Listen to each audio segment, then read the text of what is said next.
In this video, we reveal the chilling stories of Texas inmates scheduled to die in 2025. Those whose crimes stunned communities, whose cases stirred fierce debate, and whose futures hang in the balance. Some have dates with death. Others remain trapped in the shadows of death row, with no execution date in sight. Their stories are raw, their fates uncertain. If you follow true crime, death penalty cases, or the darker side of justice in America, be sure to hit subscribe and tap the bell so you never miss a case breakdown like this. Blaine Milm on December 2, 2008. Law enforcement officers responded to a call at a mobile home in Rusk County, Texas. What they discovered inside would later be described by prosecutors as one of the most horrific crime scenes in recent state history.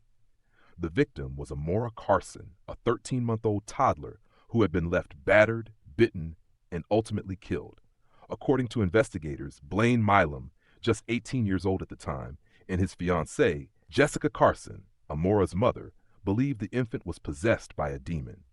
In what they later referred to as an exorcism, Milm and Carson subjected the baby to a prolonged and violent assault. The child suffered numerous blunt force injuries to the head, chest, and abdomen, with evidence of being bitten more than 20 times. Authorities also reported injuries to her genitals, fractures, and indications that the toddler had been clamped in a tool, likely a pair of pliers. The level of brutality shocked the public, with forensic pathologists stating that Amora's injuries were consistent with prolonged torture. Prosecutors presented the crime as not only premeditated, but deeply disturbing in its method and motive, rooted in delusion and extreme violence. Blaine Milm was tried and convicted of capital murder in 2010. At trial, the prosecution argued that Milm acted with full awareness of his actions and demonstrated a complete disregard for human life. He was sentenced to death, and his case went through a series of appeals over the next decade. However, in 2019, the Texas Court of Criminal Appeals overturned Milm's conviction, citing concerns over faulty forensic testimony and legal errors during the original trial.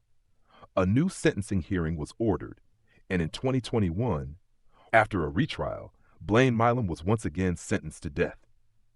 In the second trial, his defense team emphasized Milm's youth, mental instability, and drug use at the time of the murder, arguing that his thinking was clouded by a combination of methamphetamine psychosis and lack of proper mental development. Nonetheless, the jury reaffirmed his death sentence after reviewing the facts of the crime. The state of Texas has scheduled Blaine Milm's execution for September 25, 2025, at the Huntsville Unit, often called the Walls Unit, where the state carries out lethal injections. This scheduled execution is especially notable as it may be one of the few remaining capital punishments carried out this year in Texas. It also represents a return to high-profile, emotionally charged death penalty cases after a brief slowdown in executions due to legal reform pressures and COVID-era delays. Milm's age at the time of the crime, just 18 years old, has drawn significant attention from both sides of the capital punishment debate. In the U.S., individuals under 18 are constitutionally exempt from the death penalty. But critics argue that the developmental gap between 17 and 18 is minimal, and that Milm's immaturity, poor upbringing, and possible neurological impairments should have been given more weight. In recent years, scientific and legal communities have increasingly questioned the execution of young offenders whose brains were still developing. Multiple advocacy groups, including the Texas Coalition to Abolish the Death Penalty, THP, and Equal Justice USA, have raised concerns about whether Milm should have been sentenced to death at all. His defenders claim he was manipulated by an older partner and mentally unfit for execution. Nonetheless, the courts have consistently upheld his sentence, pointing to the extreme nature of the crime and the calculated efforts to cover it up, including lies to police and attempts to fabricate alibis. As of now, Blaine Milm remains on death watch, the final stage before execution. Unless a last-minute stay or clemency is granted by the governor or appeals court, Milm will be executed by lethal injection on September 25, 2025. Robert Robertson. In January 2002, Robert Robertson rushed his 2-year-old daughter, Nikki Curtis, to a local hospital in Palestine, Texas, After she became unresponsive, Robertson told doctors that Nikki had fallen from bed and stopped breathing. Despite efforts by medical staff, the child was declared dead. But what followed would alter the course of Robertson's life forever. Doctors reported signs of trauma, and a forensic pathologist later ruled Nikki's cause of death to be consistent with shaken baby syndrome, SBS, a diagnosis that was widely accepted at the time. SBS refers to the belief that violent shaking can cause a fatal triad of symptoms in young children: brain swelling, retinal hemorrhaging, and subdural bleeding. Based largely on these findings, prosecutors charged Robertson with capital murder. At trial, the state painted Robertson as an abusive and negligent father. The jury was told he shook his daughter so violently that it caused irreversible brain damage. Despite his insistence that her injuries were from a fall, Robertson was convicted and sentenced to death. In the decades since his conviction, the science behind shaken baby syndrome has come under intense scrutiny. Numerous medical experts have now publicly questioned the validity of SBS as a reliable diagnosis, especially in cases lacking external injuries or clear evidence of abuse. In Robertson's case, defense teams and forensic specialists argue that Nikki had a pre-existing illness, including undiagnosed pneumonia, which could have contributed to her sudden death. Others point to the possibility of a seizure or hypoxia, neither of which were thoroughly explored at the time of her autopsy. His defenders say Robertson was convicted not because of concrete evidence, but because of outdated science and the emotional weight of a child's death. Organizations like the Innocence Project and the Center on Wrongful Convictions have cited his case as a prime example of junk science leading to capital convictions. Despite these developments, the state of Texas has scheduled Robert Robertson's execution for October 16, 2025. He remains imprisoned at the Allen B. Polunsky Unit, where Texas death row inmates are held in solitary confinement. This sets the stage for what may become one of the most controversial executions in U.S. history. Not because of who Robertson is, but because of the growing belief among scientists and legal experts that he may have been wrongly convicted based on a now discredited theory.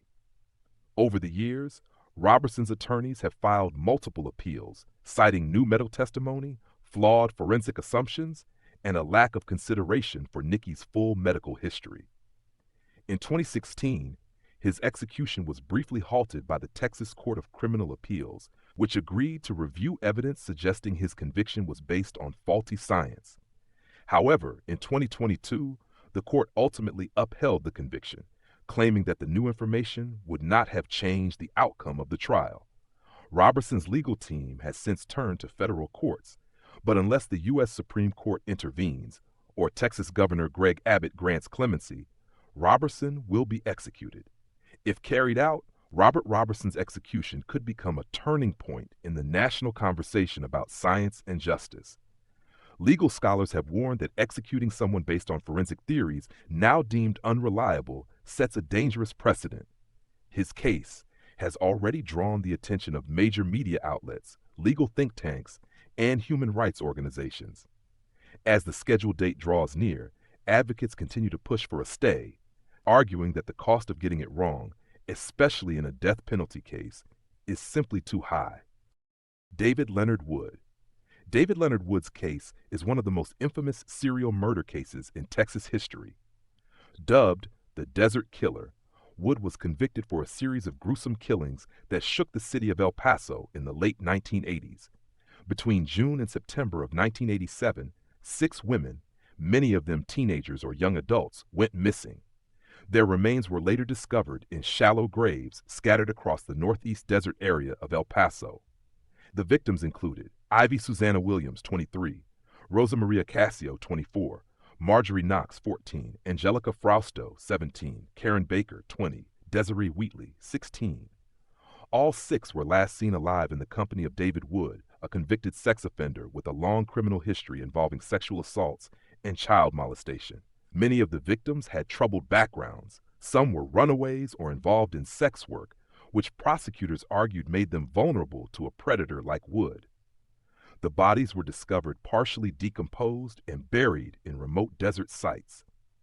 The circumstances of the murders and the method of disposal suggested a serial killer's pattern and Wood's prior convictions made him an immediate suspect. He was arrested in 1987 and later convicted in 1992 for the murders of the 6 women receiving the death penalty. Wood's execution was scheduled for March 13, 2025, after more than 3 decades on death row. But just 2 days before he was set to die, a federal court issued a stay of execution, citing unresolved questions about mental competency and DNA evidence that had not been adequately addressed in prior hearings. This last-minute intervention reignited a long-standing debate over whether David Wood received a fair trial and whether the evidence against him, especially forensic and witness testimony, met the standards required for a death sentence. One of the key points of appeal in Wood's case revolves around his mental capacity. His defense attorneys argue that he is intellectually disabled, which under U.S. Supreme Court rulings, Atkins v. Virginia, 2002, would make him ineligible for execution. Psychological evaluations over the years have yielded conflicting results. While some tests placed Wood's IQ in the low 70s, a range that could support an intellectual disability claim, other assessments suggested he functioned at a higher cognitive level. The courts have struggled with these inconsistencies, leading to years of back-and-forth litigation. In addition to mental competency, DNA evidence has also become a central issue. Though DNA testing in the 1980s was limited, more recent advancements have been applied to items recovered from the crime scenes. Wood's attorneys maintain that some of the forensic links are weak or inconclusive, and that none of the recovered DNA definitively ties him to the killings. Furthermore, critics point to the circumstantial nature of the original case. Many of the prosecution's key points relied on witness recollection, prior bad acts, and behavioral patterns rather than direct physical evidence. This has raised questions about whether the jury's decision was based more on Wood's past than on proof beyond a reasonable doubt. Despite being labeled the Desert Killer by media and law enforcement, David Wood has consistently denied killing the 6 women. He admits to having been with some of the victims around the time they disappeared, but insists he did not harm them. In interviews and legal filings, Wood has claimed that his past criminal history prejudiced the jury and that the real killer may still be unknown. These statements have divided public opinion, with many seeing him as a manipulative predator, while others view him as a possibly wrongfully convicted man whose trial was shaped by emotion rather than evidence. With his March 2025 execution halted, David Wood remains housed at the Allen B. Polunsky Unit, the same high-security prison that holds all Texas death row inmates. His legal team continues to push for a new hearing to review his intellectual disability claims and reevaluate the forensic evidence. If granted, such a hearing could lead to a commutation of his sentence to life without parole, a new trial, or the eventual lifting of the stay, allowing the state to proceed with the execution. David Leonard Wood's case represents one of the most legally and ethically complex executions in modern Texas history. The scale of the crimes, the length of his time on death row, and the lingering doubts about his mental fitness and the reliability of the evidence have created a narrative that is far from settled. With no new execution date announced as of now, the question remains, will Texas ultimately execute David Wood, or will his case become another example of how long-delayed justice can turn into a legal gray area? For many, it's not just about what happened in the desert in 1987, it's about what we do with uncertainty in the most irreversible form of punishment. Kimberly Diane Cargill. The case of Kimberly Diane Cargill is as chilling as it is tragic. In 2010, Cargill, then a 43-year-old mother from Smith County, Texas, was embroiled in a contentious child custody battle that threatened to unravel her carefully managed life. At the center of it was Cherry Walker, a 39-year-old woman with mild intellectual disabilities who had occasionally babysat for Cargill's children. But Walker was no longer just a caregiver. She was also a key witness subpoenaed to testify against Cargill in an upcoming court hearing related to Cargill's parenting and alleged abuse. Faced with the possibility that Walker's testimony could result in the loss of her children, Cargill took an irreversible step. On June 18, 2010, she picked Walker up under the pretense of taking her to court. but Walker never made it. Hours later, her burned body was discovered on the side of a rural road in Smith County, doused in gasoline and partially incinerated.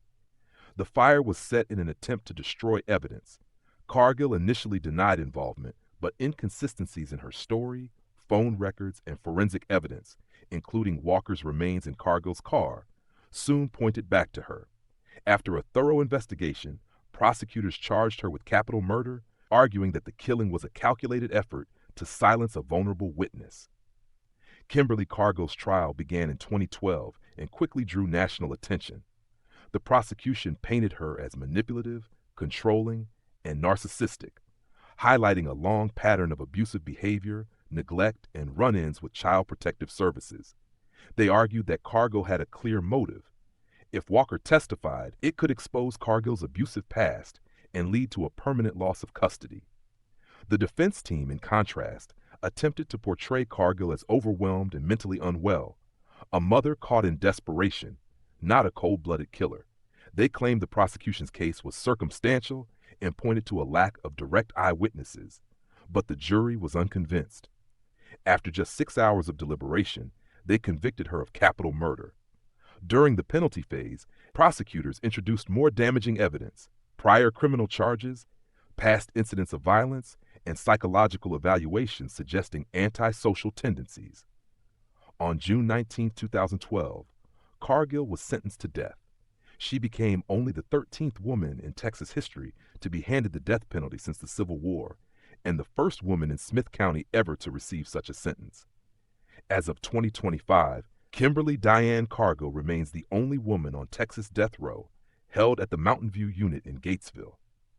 This facility is where all female death row inmates are incarcerated in Texas, offering stricter security and intense isolation.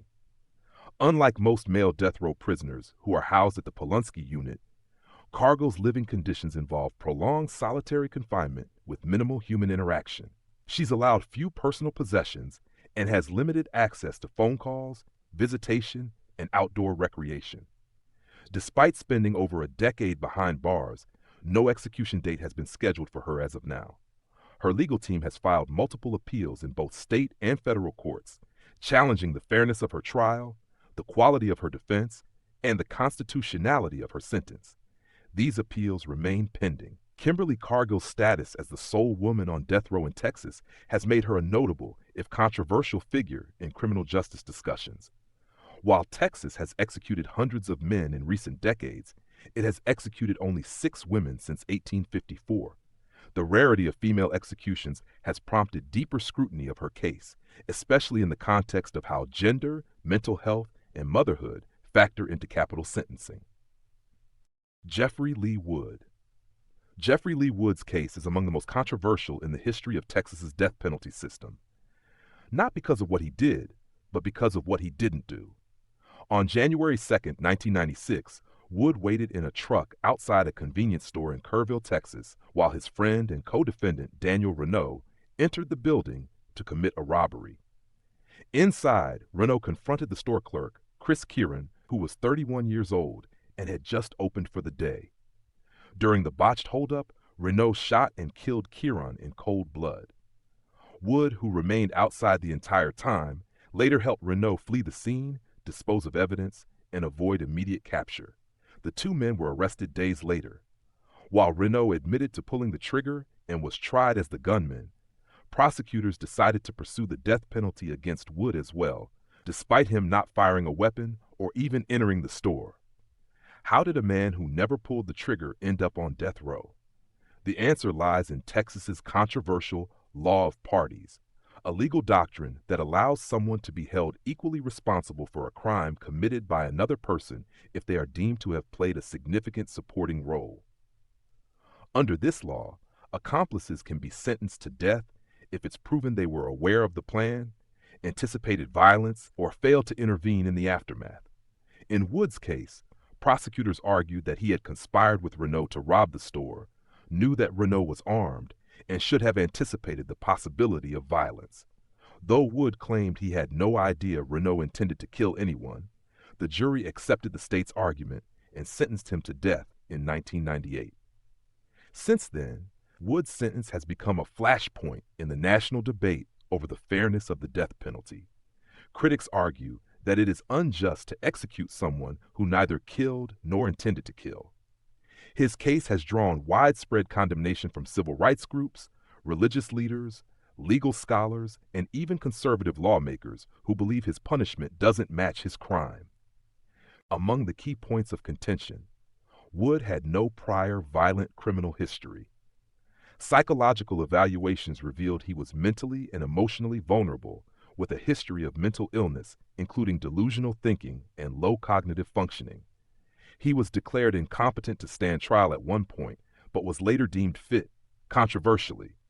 The jury was not fully informed of his mental health struggles during sentencing.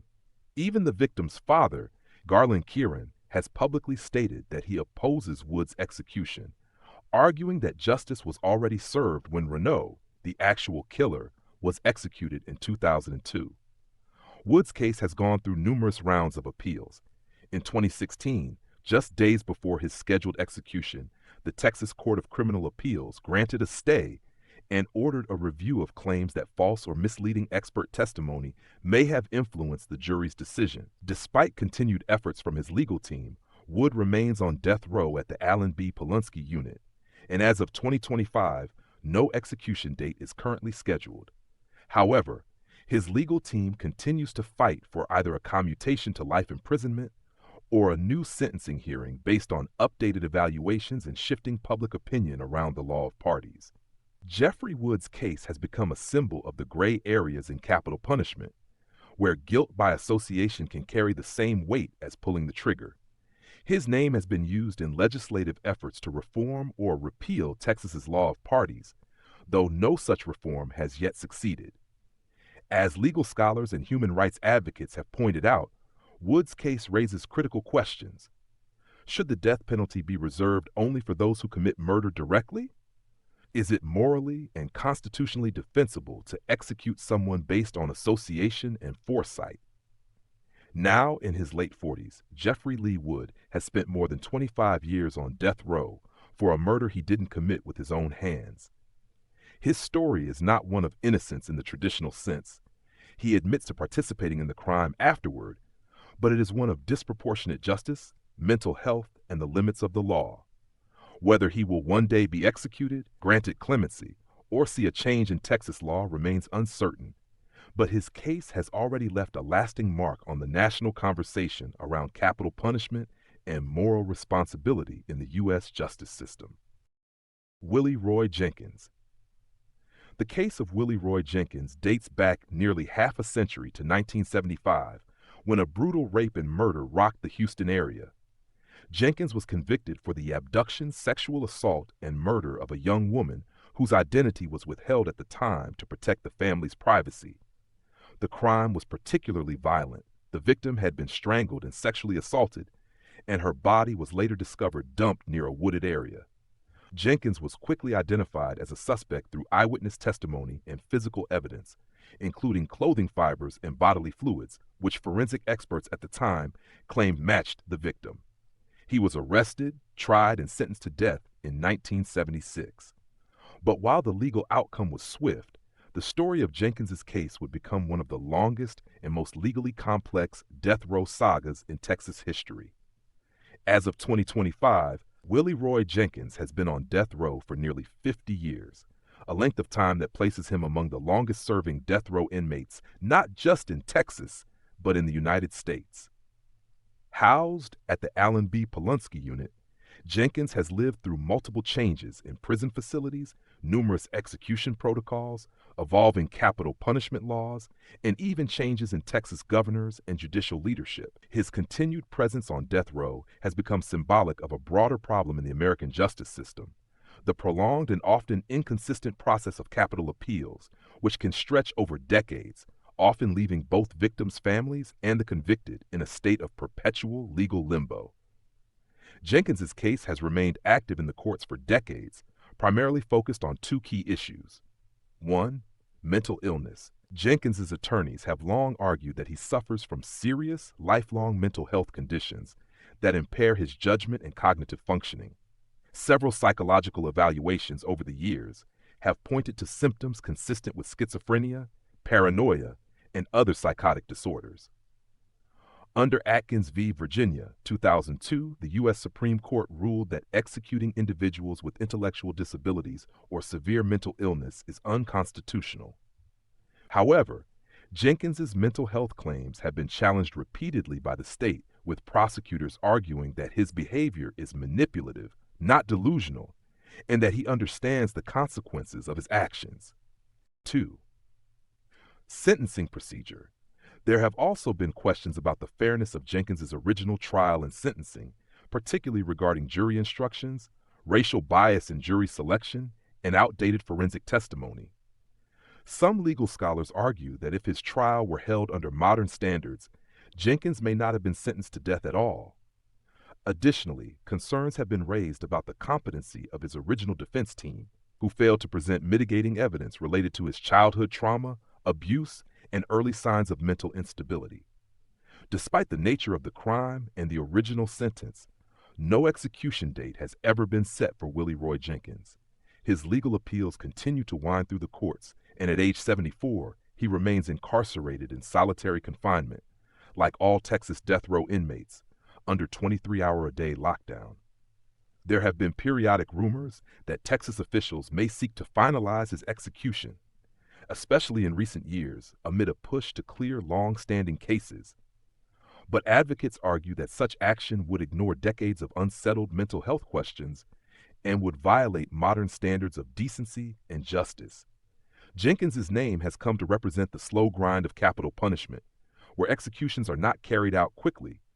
And some argue justice is not served at all.